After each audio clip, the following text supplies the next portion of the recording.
Hi, welcome to a fresh video here on the channel.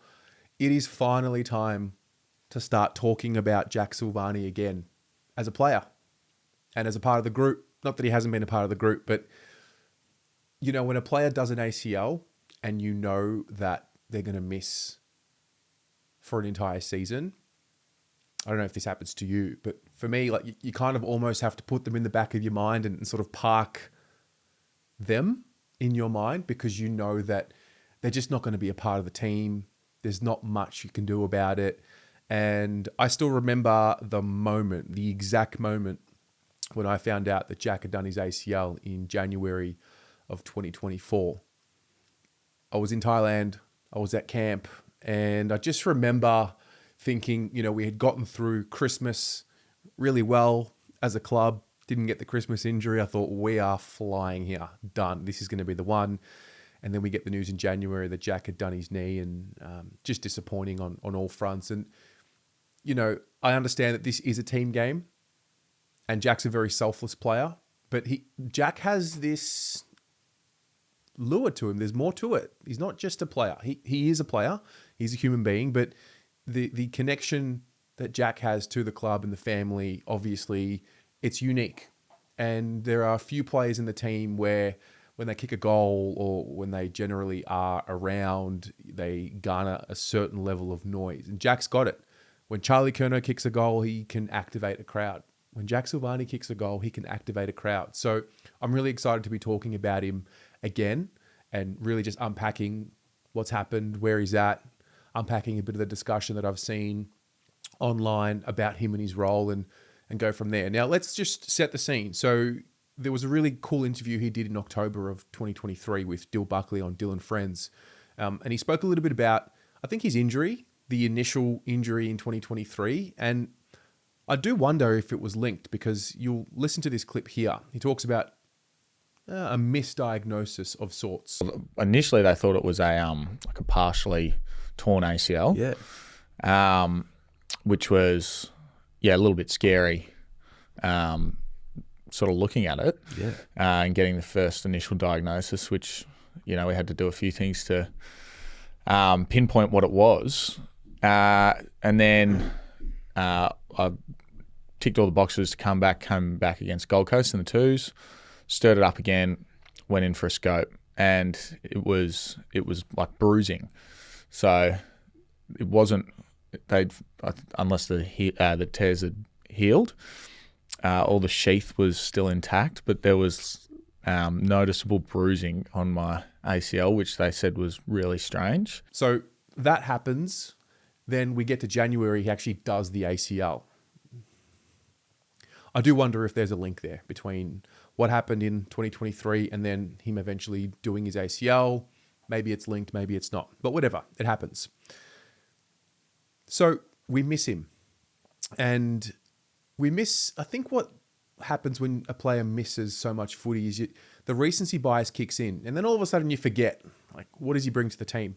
I went back and looked through highlights, and, you know, Jack's not the best player by any means in the team, but Jack does suit what Carlton are about in this day and age. That ethos around contest and pressure, I think that is his strength. His versatility has become a feature of his game, because he's a guy that will play anywhere willingly. You hear him here talking about playing in the ruck. Well, I mean, at the start of the year, I was sort of just plugging holes. So I think that's probably why I found myself in and out of the team, because I sort of getting thrown around, and I just sort of couldn't nail a role.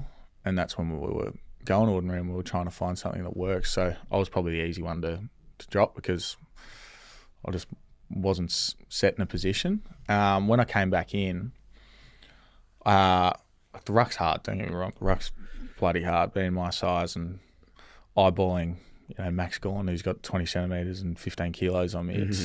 And knowing I've got to run full tilt into him. Man, I couldn't think of anything worse than playing ruck. It's hard. It is the shittest position It's ever. so hard. It's so hard. So yeah, I mean, I enjoy it. I enjoy the challenge. I enjoy being around the ball. Well, that's what I mean. And someone as versatile as you, like, it would get you so involved. Yeah. So, I mean, I think my role going forward is probably still as a forward. If they need me to play as a ruck, I'll do it. But I was often the option to go spare man back or something like that. So, I mean, I'm happy to play anyway. But, yeah, I think the versatility, I mean, it's spoken about so much, not just for me, but other players as well. Versatility can sort of grow your standing in the game, but it can really pigeonhole you as well, because if you're the one to be thrown around, you can often be the first one out. So as much as being able to play multiple positions is so important, but finding your niche is and I think that's forward ruck for me. So he's obviously come into the league as a forward. He plays the third tall role. He then pinch hits in the ruck if we need. He then goes behind the ball at times if we've needed. Not so much as what he has in the forward and in the ruck, but he is able to do it. And I think if you look at the attributes of Jack, he's got the perfect size, the perfect dexterity, and the perfect football IQ. And like I said, the attributes to just be a great utility in the league. Doesn't have to be the star of the team, but the idea of what does a utility encapsulate. I think Jack Silvagni has all of the elements. So for all the talk about, does it mean that Jack's going to be a defender now that Brodie Kemp's gone forward or training with the forwards? I don't think so. I think Jack's going to continue to be that versatile player for us. The best that we have seen of him, in my view, is clearly that game against Port Adelaide late in 2023.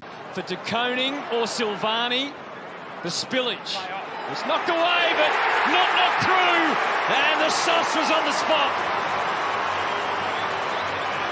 He's going to be a handful, and now the third of the tall group down there, Silvagni hits the scoreboard. So, super start for the Blues. You see what Xavier Dersman was trying to do, just didn't get enough. Newman to the square. Silvagni looks like he'll take another and kick another. 2 goes early to Jack, and the Blues are flying. So, forward line play, Jace, you know more about than anyone. The 3 forwards there having that separation is so... And he works the angles for Silvagni so he can lead up and take the mark. Jonas just a little out of sync still. He was just phenomenal on that day, and he got the crowd going very early in the piece, and Will were on a roll, and it was good to see him play good footy in a good Carlton team. So that's what I think the best of him looks like. I just think we're going to see more of the same of him in that versatile way. He's a free agent, an unrestricted free agent at the end of 2025. So it's an important year for him personally to set himself up for his next contract. And then I'm also mindful of the fact that, you're coming off an ACL. Most players are better in that second year. You kind of need that first year to happen. You got to go through it. Now, he's going to have to perform to earn a contract, so there's that. But overall, he's naturally just going to be better for the run after he gets through his first year. So it's really difficult to put expectations on him. He understands, like very few, what it means to be a Carlton person. I had forgotten this clip from the interview with Dill Buckley where he spoke about it. Like the actual club, the emblem and the supporters of it are incredible people. They are. And we were lucky to grow up around the club. So we're probably, a different branch of that supporter where we were quite privileged to sort of be inside. But, parents and adults and whatnot, they tip their hard-earned in to support the club every year on year, without fail. Like, I remember doing membership calls and stuff and calling people who've been like 70, 80-year members, 60-year members. Like, it's amazing to have that sort of commitment to or affiliation to a football club where you, like, some people, they live interstate. Like, they might have only seen, 30, 40 games, and they've lived for 70 years. It's incredible. The support that the players receive far outweighs the criticism. Yeah. I think it's an amazing industry to be a part of, it, particularly when your club's up and going, which we haven't experienced much. So it was pretty dark at one stage there for us. But the last couple of years when we got on a roll, it's so exciting. The fans get so loud. They're so passionate. All they really want, regardless of what they say, they want effort, but they want you to succeed. Yeah. And they want that so that they feel a part of it. So that's why it's sort of easy to park the criticism for some. Yeah. Or for me anyway, because I know the place it's coming from. Yeah. And then there's the other side to it. You know, you have a year off, and you know you're Jack Silvagni. You know, you're a famous Carlton name and family. You're the center of everyone's world, and then all of a sudden you're out for an entire season. And in that year, he's still a footballer, he's still a Carlton person, but the spotlight and the attention is not as heavily on him as what it would be had he been playing. So in that time, I'm really excited more than anything just to see how's he grown as a person. I mean, he's become a father, you know, got married. So these are the important things in one's life, you know, particularly when it comes to building a family, you know. So that is what I'm more excited for him more than anything, because your identity as a footballer is only there when you're playing. But what happens when you're injured? And this is where I think, you know, some people can become a little unstuck because their identity is so tied to being a footballer that when they cannot play football for whatever reason for any period of time, there's that void. So I'm excited for him to see the growth in him as a person. And then if we're talking about him as the footballer, I mean, he still hasn't really, I think, set fully his performance with his identity. I think he's had flashes of brilliance at times, but I think there's a season coming for Jack where he puts it all together and he solidifies himself in the league, really. And I hope he's collected some doubters along the way. I'm sure he has. I'm sure when you're sitting at home and if you're a competitive beast, like, you know, I would only assume that he is, I'm sure you look around and you see, all right, where can you find little bits of doubt out there? And it's easy to find. It's been easy to find if you're Jack Silvagni, no doubt. And so I'm sure he's driven by things other than the external and what people are saying about him. But surely you collect little sentences and little grabs from people here and there that help you in the, you know, in the challenge that is getting through a season. So, like I said, just excited to talk about him again and even just think about him again as a player and getting back into the team. So at the time of filming this, you know, it is December. At the end of the day, all you can really hope for is that he's fit and available, which I did go to training a few weeks ago and I did see him and he looked ready. It was quite cool to see him back in the fold. And that's what really prompted me to start doing these videos again, is seeing him. It just felt normal to see him again. You know, Patrick Cripps mentioned that, you know, he's in the rehab group still.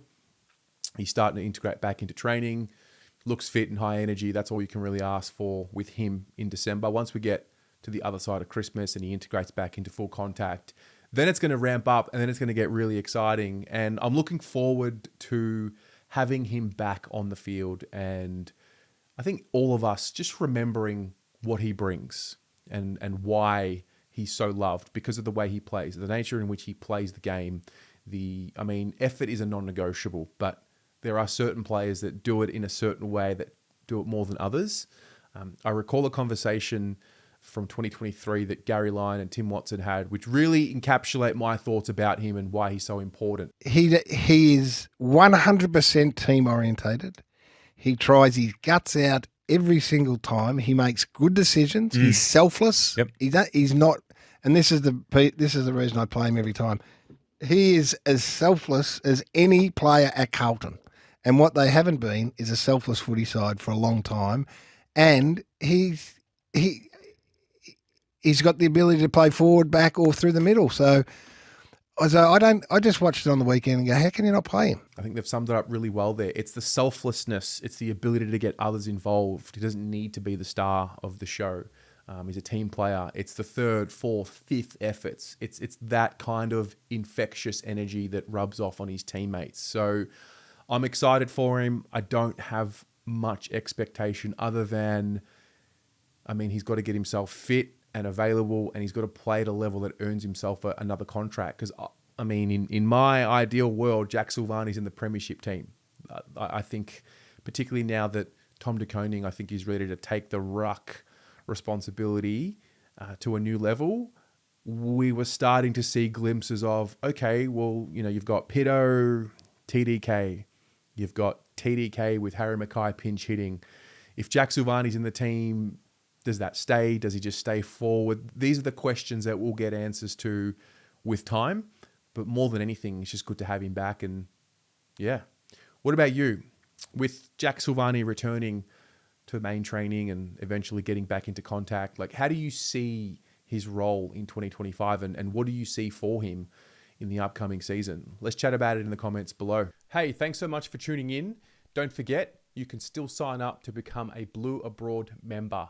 What you're going to get with this membership is, first of all, access to all the content that you already do get, but also you will receive a free entry to every giveaway that we do moving forward, a keyring with your Blue Abroad membership number engraved on the back of it, early access to videos, and also discount codes to use at the shop when we do sales in 2025. So make a choice, $10 per month or $100 per year. If you have any questions, please get in touch. See you on the other side. Go Blues.